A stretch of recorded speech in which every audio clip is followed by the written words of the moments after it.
Good evening. I'm Florence Rajoo, candidate of the Master of Fine Arts Creative Writing program at the University of the West Indies. And today, as part of the Campus Literature Week 2024 activities, I have the immense pleasure of engaging in virtual conversation with journalist, author, humorist, international consultant, and media specialist, Anthony Tony Deyal. Tony Deyal wrote his first newspaper column, Lackadaisical, in 1974 for the Charlatan, the student newspaper of Carleton University in Ottawa, Canada. After graduating with first-class honors in journalism, he served in several critical media roles over several decades. Between 1974 and 1981, he was a television producer at the Office of the Prime Minister of Trinidad and Tobago. He served as public relations manager at Caroni 1975 Limited and also held the position of Chief Information Officer of the Government of Trinidad and Tobago. Following his service as a Herbert Humphrey Fellow in Boston University, he became a consultant and, subsequently, the communications advisor to the World Health Organization in Barbados in 1993. There, he started a new humorous weekly column in the Barbados Nation, which has been running for more than 30 years and is carried by the Jamaica Gleaner and many other newspapers in the English-speaking Caribbean and elsewhere. His end tag, Tony Deyal was last seen, has become his trademark sign-off for his weekly column. Mr. Deyal is the author of Tony Deyal Was Last Seen, a collection of 76 of his articles published in major Caribbean newspapers between April 1993 to the present, and Blades of Grass and Glory, a collection of 77 of his articles published in the Caribbean and some international newspapers over the past 30 years. Mr. Deyal, or should I say Tony, welcome Tony, again. Good evening, Tony. Great. thank How are you. you this evening? Well, looking forward, I'm one of those people. I like I like to be taken into stuff where I'm learning. I learn as much from you as I might be able to give you some ideas in terms of where we come from, what writing is about. Okay, great. I want to take us directly into our questions, and I must begin by telling you that this year our theme for the Campus Literature Week is crafting liberated words. Now, I know historically writers have played significant roles in the fight for freedom of various forms of oppression. And today we have many ongoing conversations regarding freedom, including determining one's identity, freedom of speech, human rights. So I want to ask you, Tony, in your view, what is the writer's role today in creating literary works that take into account these struggles without Well, losing that creative essence? creative writing is more than just putting words on paper. It's an art form that really encompasses imagination as its core creative. It's all about unleashing one's imagination to create something new and something unique. It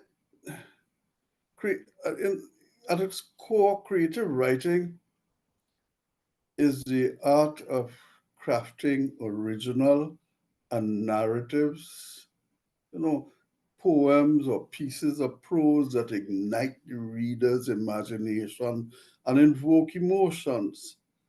It's a form of self expression that transcends the mundane and delves into the extraordinary. Now, it doesn't matter what your topic is, but what matters is how you put it across and how much of you are inside of that and how much concern about where you're heading and what you're doing and what your ideas are. Now, the essence of writing is really expression and freedom. One is expression, one is it's the ability to share your thoughts and ideas with the world around you, everybody. It's the creative essence is what we consider creative writing. And part of being creative is understanding your reader. That's a key thing, you know. I mean, I tell politicians when they making a speech, I said, listen, boss, I told her that one of the bosses in Trinidad, and I said, listen, it's not what you want to say, you know, it's what them want to hear. So you have to start with telling them what they want to hear. And Yes, then bit yes, by bit, if you're getting them, you could move them around to where you want to be. agreed. But you can't start off with, well, I am the prime minister, you know. Yes, yes, yes. And the three main purposes really, one is to persuade, and at the same time to inform. And what I try my best with is to entertain. To entertain. That is for me, you know. Certainly. The author works to convince the reader to do something or to believe in an idea. That's really what you're trying to do, you know? But it's not as easy as that. My view is not what you want to see, as I said, but what readers want to hear or what they're willing to read. You can do like the speakers, you could get them reading and then you can move them from here to there to where. But there are three purposes really, um, for writing content. Is really one of the guys said is to inform, to opine, and to persuade. You know, and for that is so one is really informed, but it's the opinion level. That's where your head comes in. This is where you starting from. And you know, the for me, that is really the key. You have to have a sense of mm, what it is you want to say and how you could get the people you reaching out to buy in with you. And so that is where I'm at with that. Yeah, I really thank you so much. I totally agree with what you're saying in terms of the role of the writer being to inform, to opine, and definitely to persuade. And you certainly have done that persuasion quite with a lot of entertainment, as we Mhm. will talk about as we go along. And so this brings me to talking about your actual work that you've done to date. We've seen that you've had a weekly regional column. Tony Deyal was last seen, and that has run since 1993 in the Barbados Mhm. Nation. It's been in the Gleaner, the Jamaica Gleaner. You had a long stint in the Trinidad Express and in Guyanese newspapers. It's now internationally found in the Toronto Independent, for example, and Caribbean News Now. And And we know that you're widely traveled across the Caribbean. You've lived in Jamaica, Belize, and Guyana, in addition to, of course, your homeland, Trinidad. mhm. So I'm asking you, although you are considered Trini born and bred, many would say your voice is that of a Caribbean writer. What, in your view, is the role of a Caribbean writer? And is there a responsibility attached to that role? Okay, let's take okay, you have say Lame, Naipaul, you Roger Rees from Jamaica, Walcott, Jamaica Kincaid, Lovelace, whatever. What they have, I mean, and you're asking a real good question in terms of the role of a Caribbean writer. And the first thing is, for me, is that I feel we have much more in common than we have differences. In a way, I see us as one people. The problem is with the politicians and the media, they go for more, they do less with what we have in common and more every little piece of sand and rock have a king, the prime minister, and the king is God. And so all these little countries and big countries, all the countries, even the writers get caught up in my country, our prime minister, and they help with a little money and things too to make it. But for me, what I liked Derek Walcott. Derek was for me someone I could talk to, someone who saw the bigger picture. Not that he didn't love his country or he didn't love Trinidad when he was here, or he loved being Derek.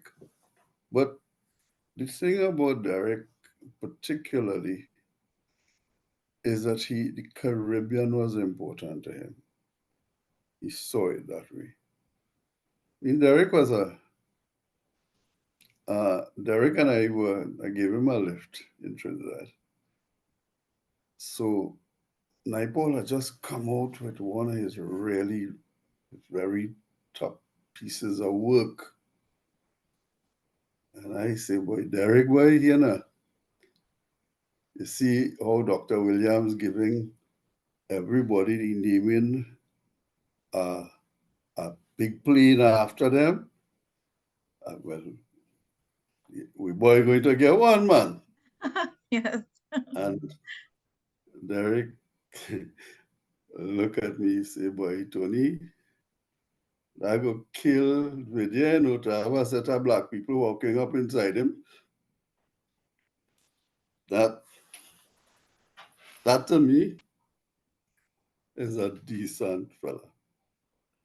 We'll talk on things, but he felt strongly about things. Not that Naipaul wasn't his friend, but it Mhm. is the sense of Caribbeanness that I like about him. And I like about several of the others because Caribbean is it.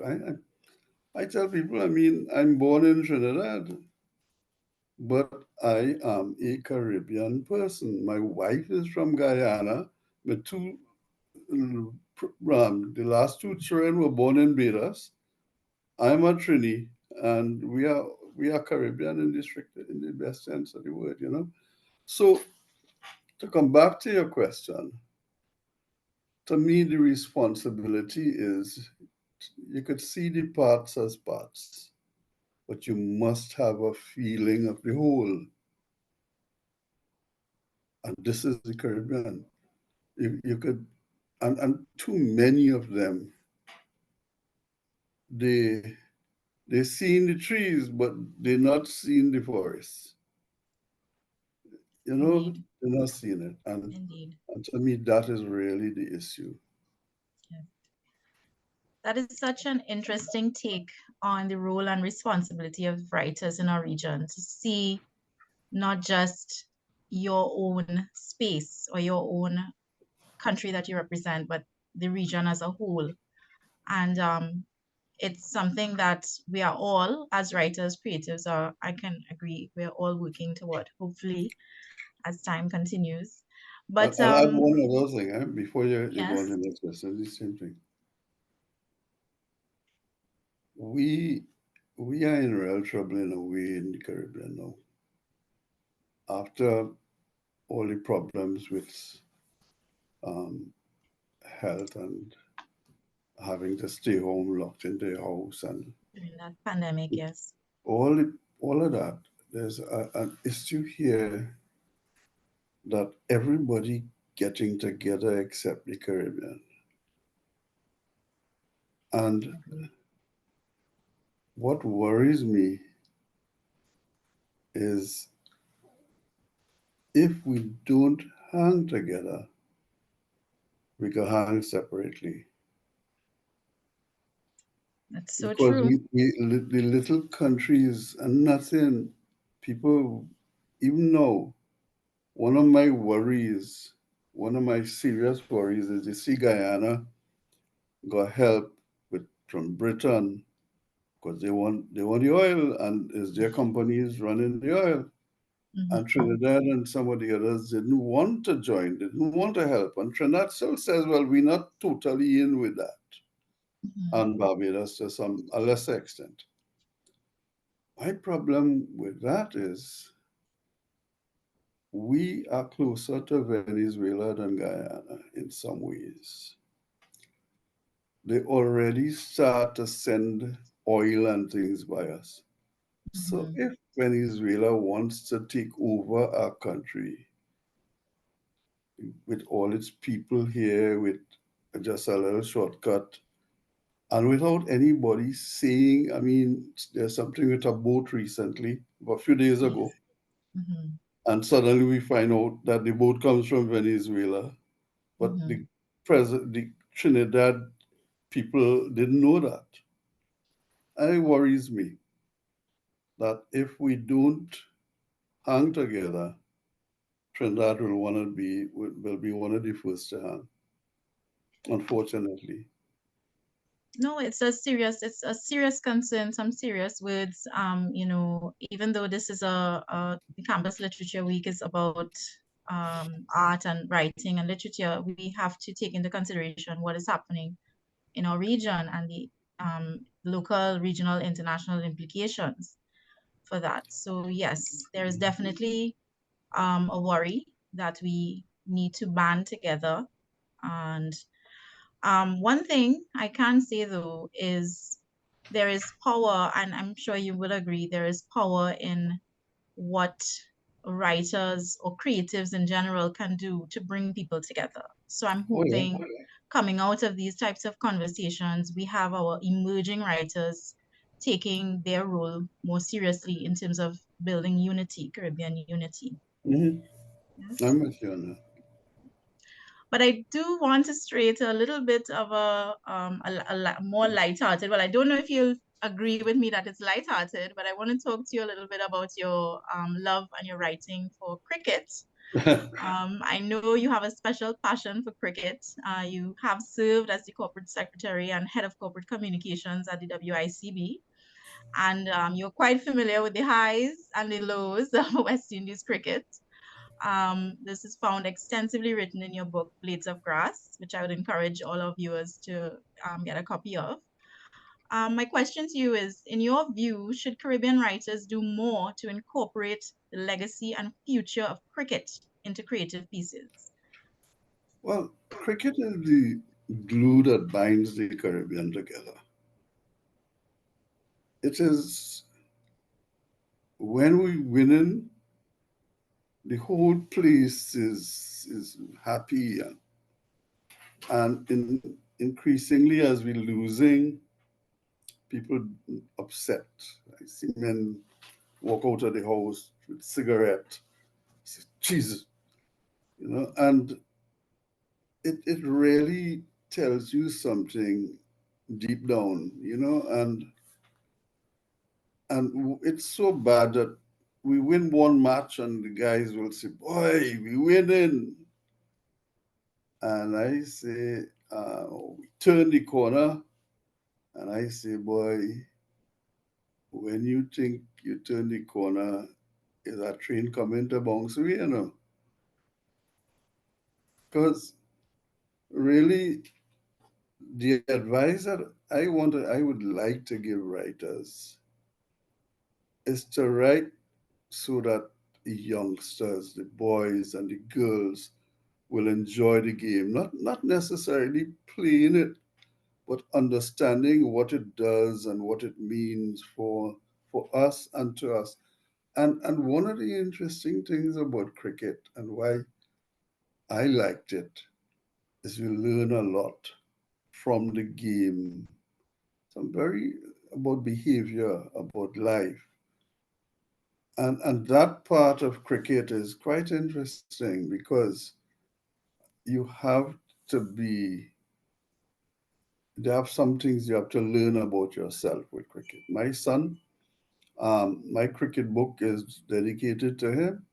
He played for Leeward Islands when he under 19 and he played for Antigua under 17, and but when he went to Oxford on a road school, he said, I said, well, boy, you're easy, you're getting a cap. Never did, because he knew he wanted to be top of the class. But he loves cricket. We talk cricket every night. We could, and that to me is what it is about.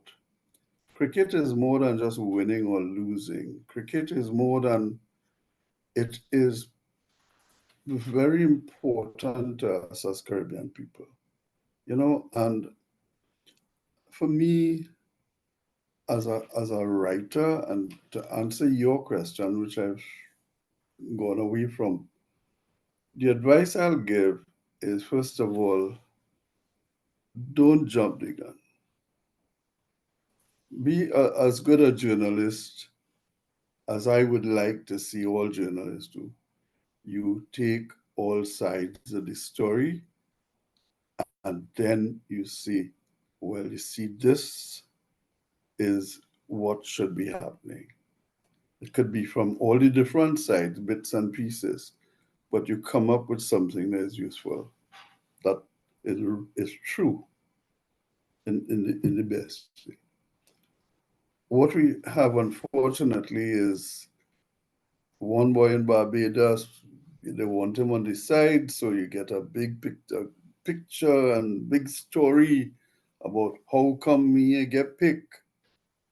Recently in Trinidad, you had the same thing, and it Very hurts because, sensational. yeah, it's not only that. It is that when I worked with the West Indies Cricket Board, the players from different countries of the Caribbean didn't sit down together, they didn't lime together, they didn't go out together.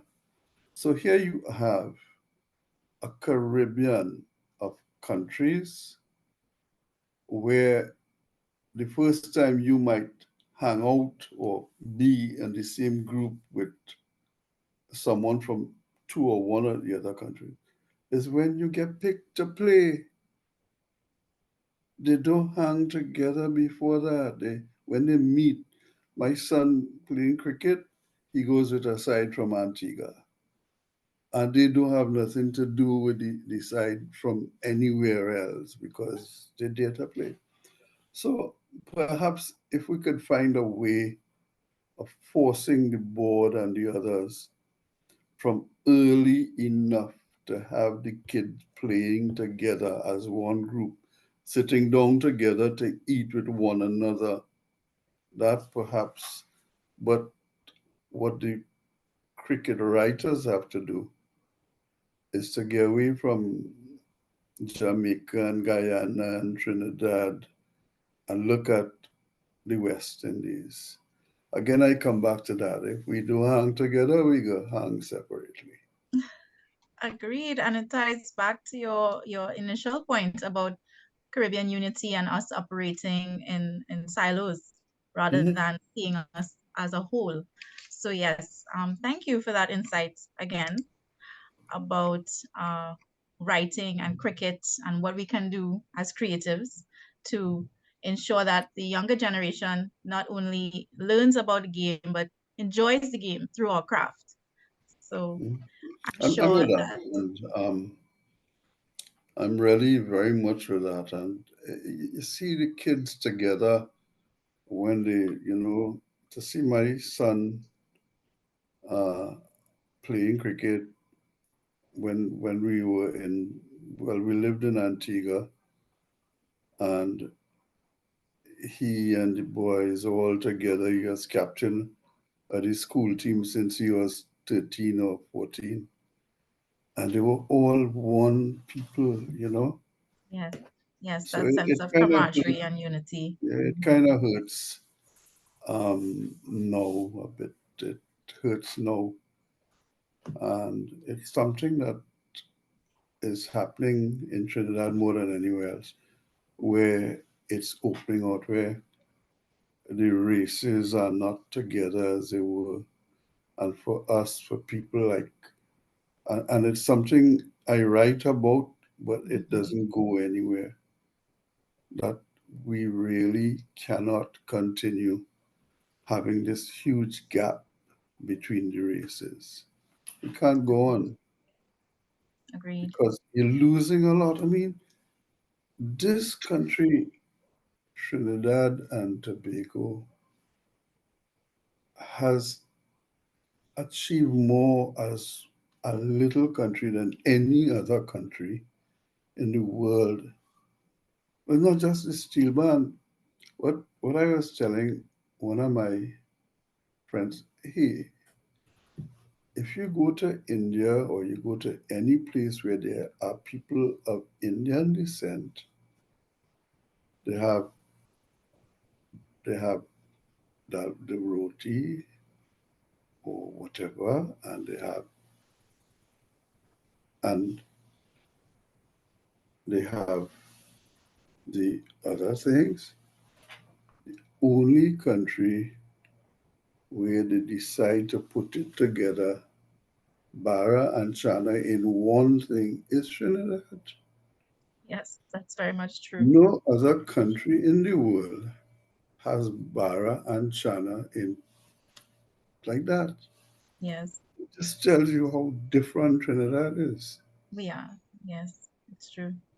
And to find that it's getting apart rather than coming together. And what hurts is for all of us, all our friends and family and things are mix of Indian and African and white and all kinds of things. And it hurts and it helps to take the part. I remember when this guy was singing about the death of one of my favorite characters.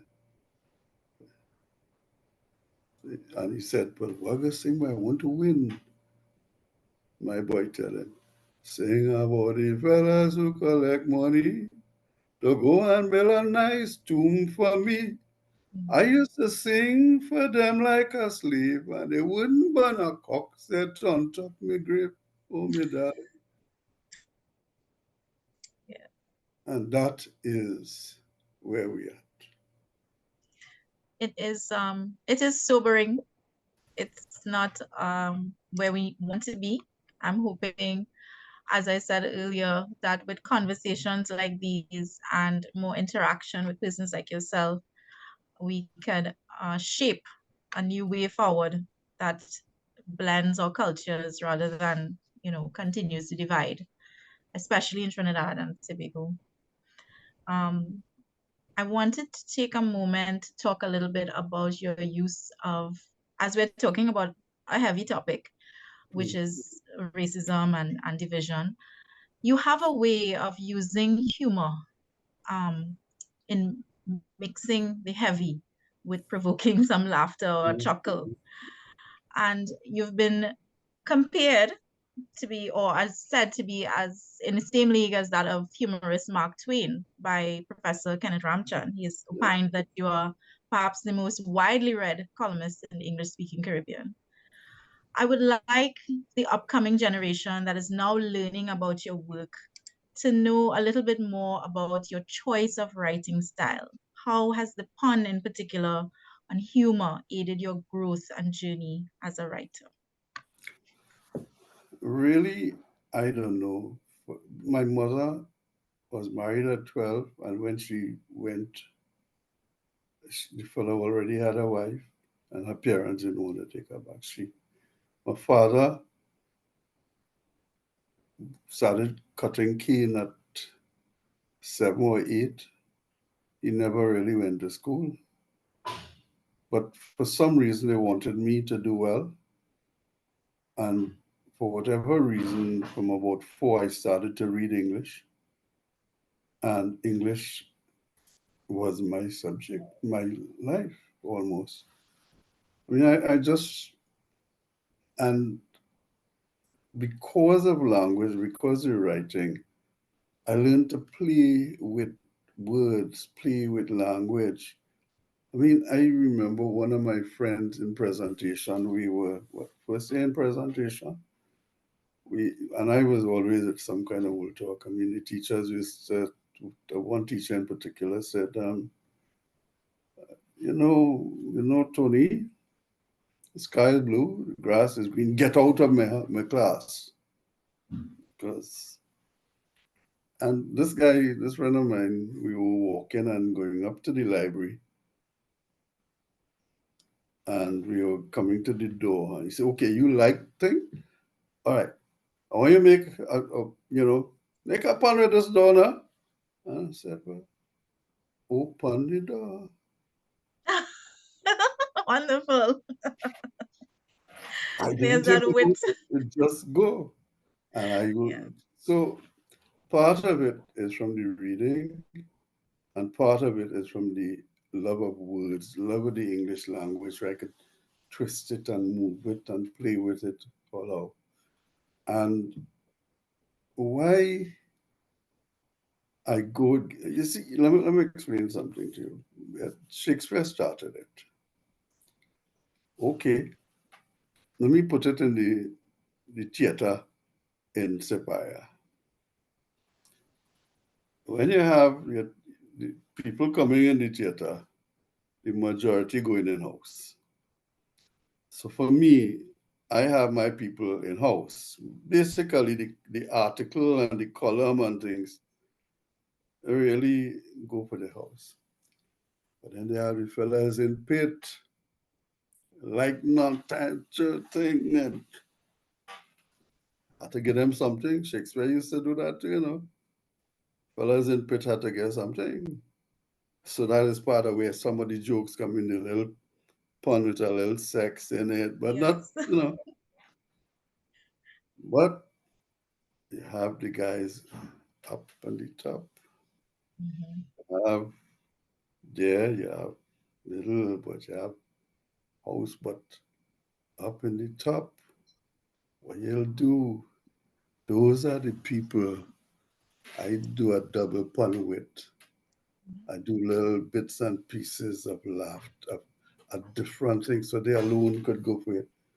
Because balcony ain't easy, Balcony Balcony is is a not different crowd. who could take you. Well, and this is what I do. That is the balcony. And I put it in a slightly different way in that when Shakespeare did that, because he had his balcony and he thinks, what you get at the end of it is support because everybody leaves, like we leave the theater laughing and smiling and things. And to me, that is how it is. And um, the puns come natural but it is something I would love to pass on. I think I was telling you today, here I am, the last of the Mohicans. I mean, at 78, going on 79, there is nobody else writing the combination of hardcore journalism with the jokes and the little puns and things. And I would like to teach some youngsters anywhere in Caribbean or older, any who wanted to, who feel they have the skills, they have the ability but not the skills to pass and I have some people who are willing to help, but we, I would like to have about 6 sessions with people who are writers or want to write and want to see how to mix it, how to reach out to people. Because, the little jokes and things help because it works in a way like I like to fish. So the first thing you do is you throw out your rod and your little things. So in writing, the thing to do is you throw out and catch the fish. And once they catch the fish, then you put it in a cage. In other words, you write, you catch them up at the top, and then you put them in your cage. And the cage is really the bits and pieces, the story, the whatever. And I add two other things with that. One, I'll end with a double. All my articles end with a joke or something funny at the end, and then I have a Tony Deyal was last seen, which is another piece. And part of that is, as I tell my speakers, two things. One, you say what you're going to say, you say it, then you say what you said. But if the one thing is that if it is that these people in that room are with you, then you have to say, folks, if you're really interested, this is what you should do. This is what you should do. This is makes the change. I sometimes put that up in the top or in the middle but I always have a piece of core, hardcore, something that of importance I see as important, but it's wrapped in sweetie paper, Yes, very much so. you know, and that's my style. And it has been successful up to a point. It has been useful. Um, but the point is that we all have our own styles. To me, the key to it is finding out what is the best way for you and for those who you want to reach out to. You know, because if you're dealing with doctors, you can't tell them little jokes and things, they get upset. But so, my writers, the house, pit, and balcony. I really love that description that you gave. I'm wondering if some of our younger viewers, very younger viewers, will understand the days of cinemas and theater with house with balcony and house and the division. Um, Like, they should learn because they will even learn. now, I think, I mean, even though some of the parents might still remember, but Yes. Well, I mean, they are yeah, familiar with the concept of VIP and VVIP. So yeah, well, yeah, that's true. That's very true. So general maybe and that's the way to VIP. go. Yeah. Yes. So thank you so much for sharing on your style and your journey as a writer. I want to stay a little bit on the topic of your writing journey because I want to go back primarily to what we were talking about earlier with your concern about the need for Caribbean people to unify or the region to unify in its approach to many things, not just national security, international relations, but art and creativity. You have consistently written and spoke of the need for Caribbean people to embrace the commonalities they have and forge a united way forward. And you've continued to reflect on Trinidad and Tobago's potential as well as shortcomings as a nation. And this is evidenced in your online literary magazine, My Trinidad, Yesterday, Today, and Tomorrow, which I would encourage our viewers to take a look. My question to you is what is next on the horizon for Tony Deyal in this quest for unity through writing? Well, for me, is to keep on keeping on, keeping on. While there's like, I have a lot of people who help me by reading what I've written and putting a little note. And every Saturday we meet a line. Sometimes they have 120 people, sometimes just about 5, 10. But everybody who writes something, I respond.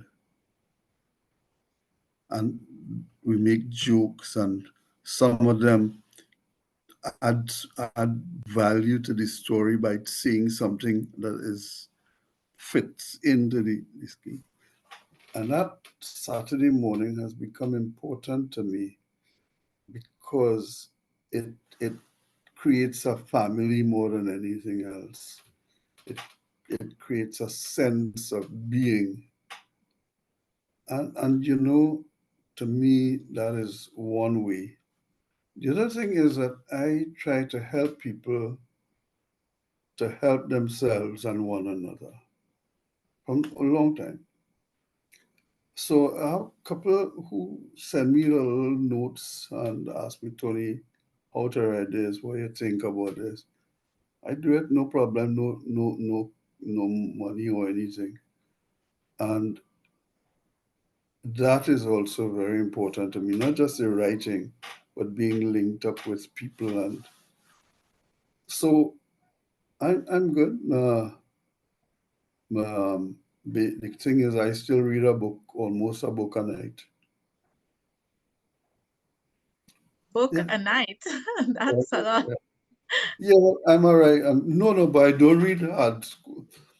Interesting, because I was working with World Bank and PAHO and all of those people and cricket.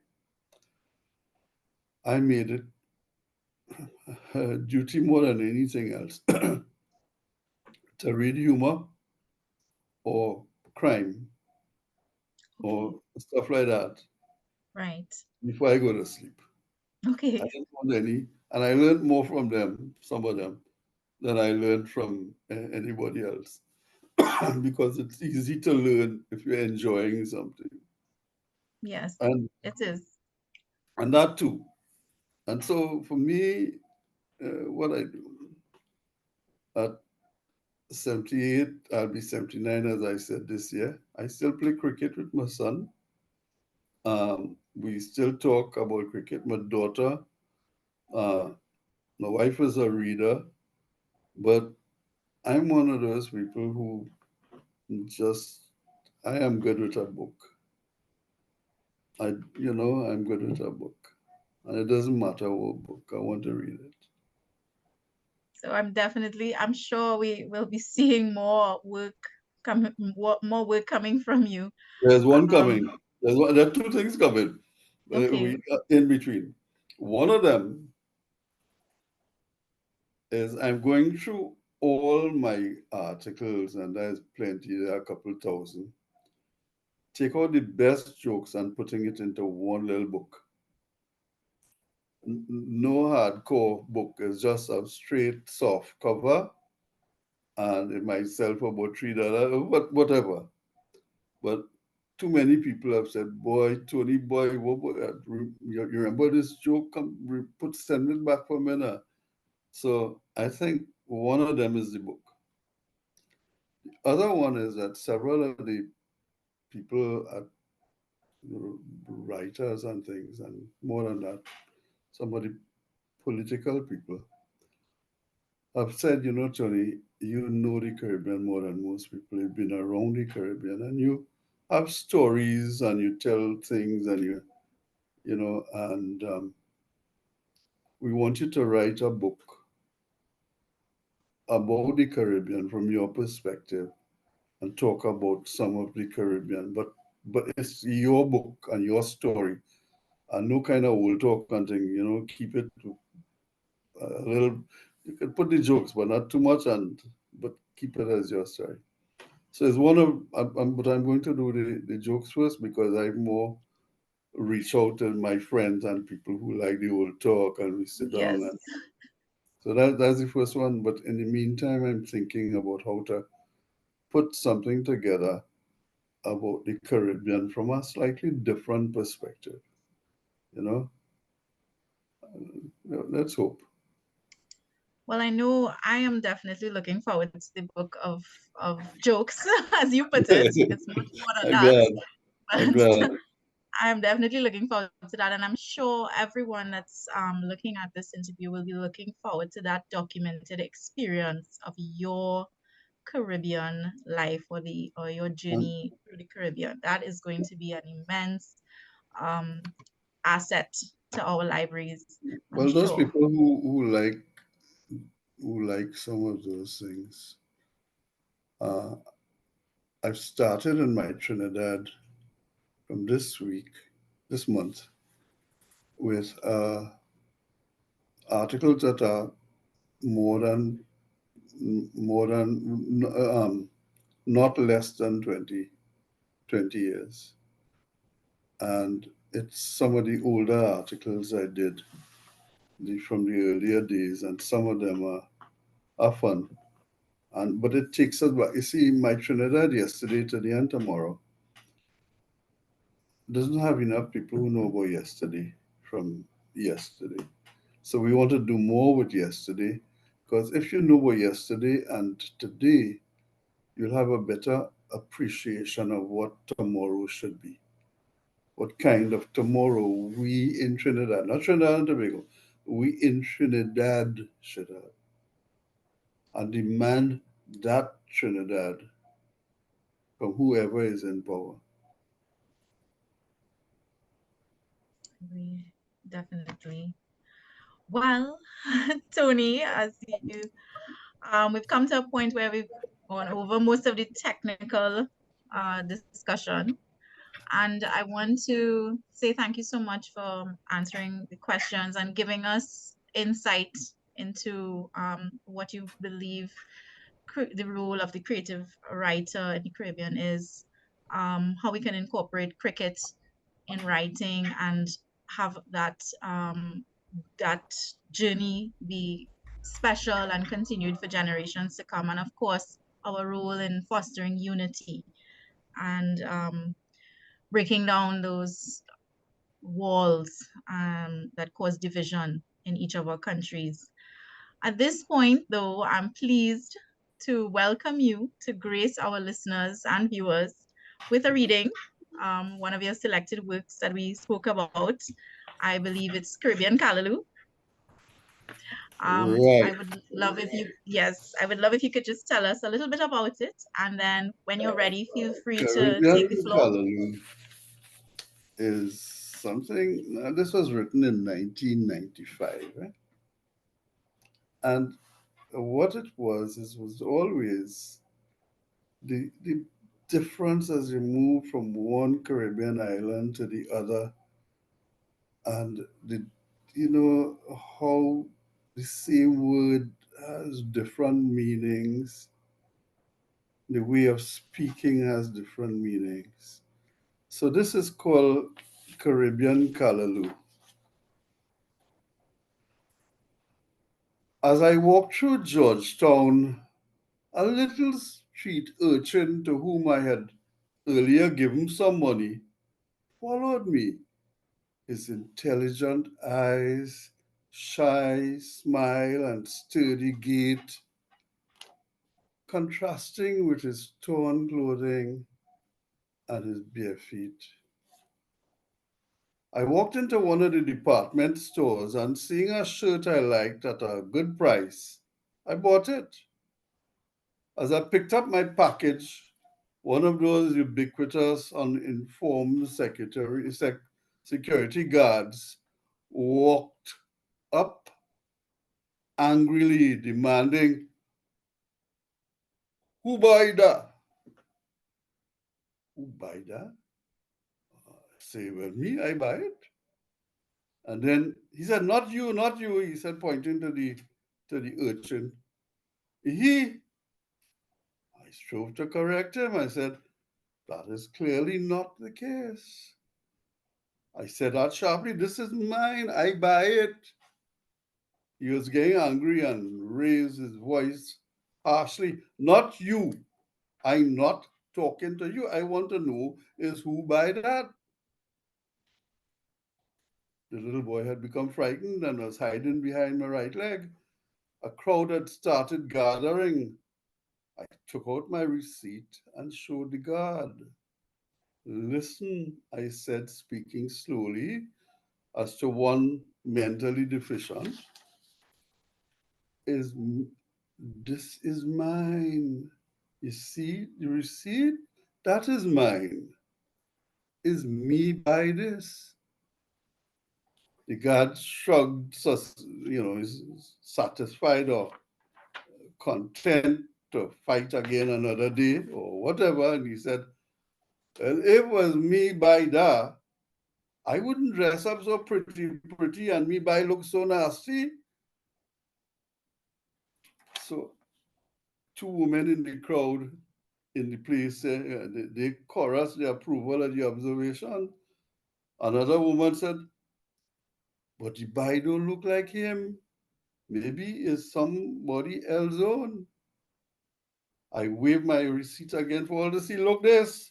This is mine. I buy it. I pay for it. Whether it's nasty or not is mine. So the crowd dispersed and still unbelieving. They're still murmuring about how I foolish to think is my boy. So I left sat kind of mystified. I said, the little boy following me to go by the hotel where I was staying, the doorman chased him away, saying, look by, don't trouble the guests, you hear? And then he shouted to a lady vendor across the street, Mabel, look your by, call your by, and tell him to stop bothering the guests, you hear? And then it is then that I realized, like Carl Hooper, suppose, who lofted a straight drive, hit for, for six. I get hit for six. And I realized once more I had become an unwitting victim of Caribbean culture. It is not the first time, and it will certainly not be the last. Those who talk about the glorious uncertainties of cricket, they should travel to the Caribbean and experience the glorious uncertainties of Caribbean culture. Outsiders will never understand how each island, each village, in fact, has its own way of defining reality, its own argot and pronunciation, its own ambience and ethos and glories in it. It is both our strength and our weakness. Almost dizzying diversity, diversity. In that lies the seeds of discord and disharmony, as much as our edge or niche in the global village. These little bits of sand and rock which have so influenced the culture of the world with music, carnival, cricket, and all the other achievements of their gifted sons and daughters are so blinded by the minor differences that divide us that they cannot appreciate the many commonalities that define all of us Caribbean people. It is like the morning in Jamaica when I sat down to breakfast and was told that the special was callaloo with fried Johnny cakes. In Trinidad, callaloo is a soup made from the leaves of the dasheen plant, containing a little crab meat and okra, although some salt pork, beef, or more meats are also used. I could not conceive of having soup for breakfast, particularly with fried bakes. So I commented on this to the waiter. I say, it's not soup, sir. He said, "Yeah, so I wasn't intrigued. What is that? He described for me what most Trinidadians and many Guyanese will call bhaji or fried spinach, with a little saltfish and tomatoes. So what do Jamaicans call what we call callaloo? They call it pepper pot. But that is not what Guyanese call pepper pot. Pepper pot in Guyana is brown and callaloo is green.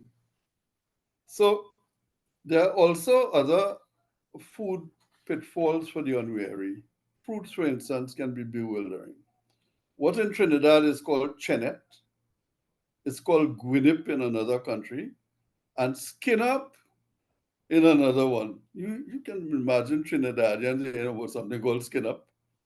So A Trinidadian guest at my house in in the days when I was living in Barbados saw a tree with what she called pomsite and asked the owner for some to curry. He, being Barbadian, had no idea what she was talking about since he calls it golden apple. And what and was aghast when she picked it while it was green. He abused her for being wasteful until she explained, "You can't curry ripe pomsite," and the other thing, of course, is that that is not that is not all. I mean, Trinidadians and Guyanese grow a short string bean, which they call same, and another which is longer and thinner, which they call bodi. They're both fried or curried, sometimes a little saltfish and shrimp and meat.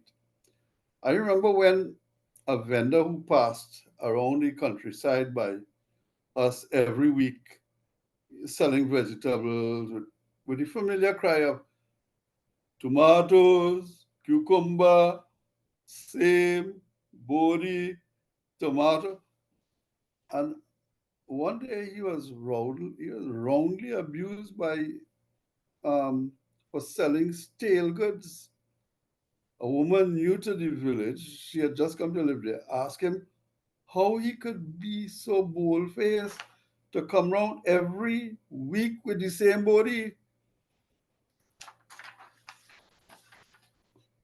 There are many other examples of which I would love to hear from people who read or hear the column, but it would help to remember them at those times when our parochialism and the narrow prejudices pull us deeper into the maelstrom of disintegration and despair.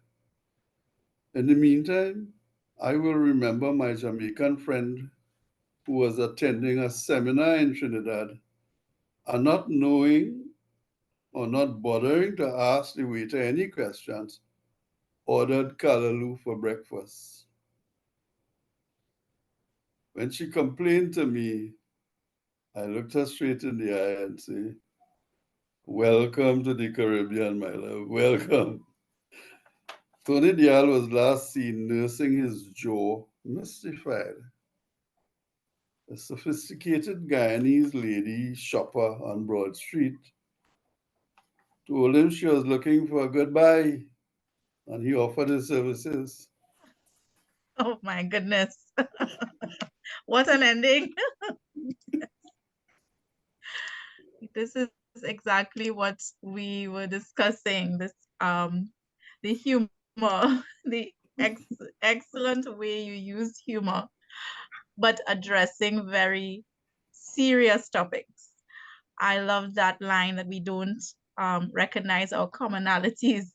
And personally, I never knew that Callaloo was so different in Jamaica than Mhm. it is at home here in Trinidad. I would have been shocked if they offered me something with One bake. of the things you learn. And it's all part of the moving around the region. And there's good in it, and as I say, sometimes there's not. Yes, I understand completely. But I want to once again, Tony, I want to thank you so much for taking the time to sit here with us today and giving us insight into your process, into your journey, into your upcoming work, and of course, sharing an extract from your work for us.